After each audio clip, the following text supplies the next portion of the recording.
I promised myself if I had the opportunity to be on a stage like this, I would tell it like it is.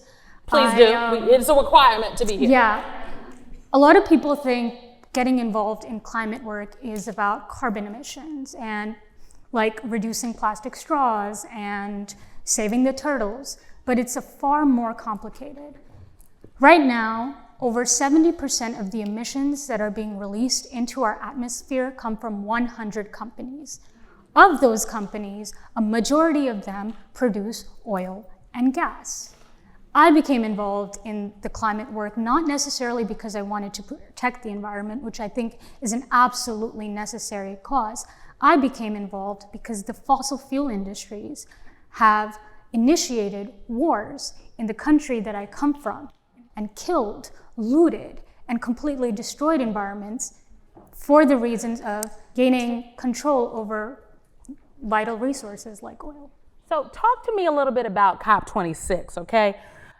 You and the rest of Polluters out attended. What happened? It's a little complicated, and it's supposed to be complicated. They don't want you to know. In 1992, a group was formed called the UNF Triple C. This is the United Nations Framework on Climate Change. Since then, they've held 26 conferences annually. Those conferences, weirdly enough, are being sponsored not by one fossil fuel industry, multiple. Millions of dollars are coming in, millions of lobbyists are coming in, and they're actively changing the legislation and the wording that is coming out of these negotiation spaces. How many in the room know about the Paris Climate Agreement? Yeah? Do you guys know that the word oil and gas and even fossil fuel are not included in the Paris Climate Agreement? So if we can't name the culprits, how are we going to get to a just future?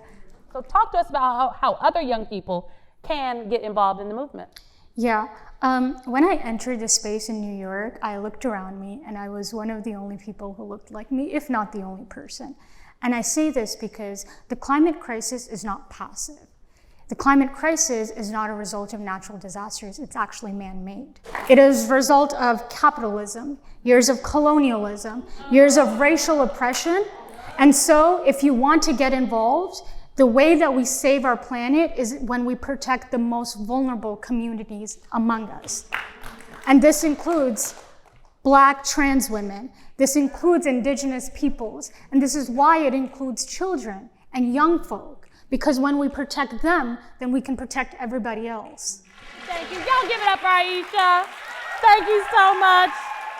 Thank you.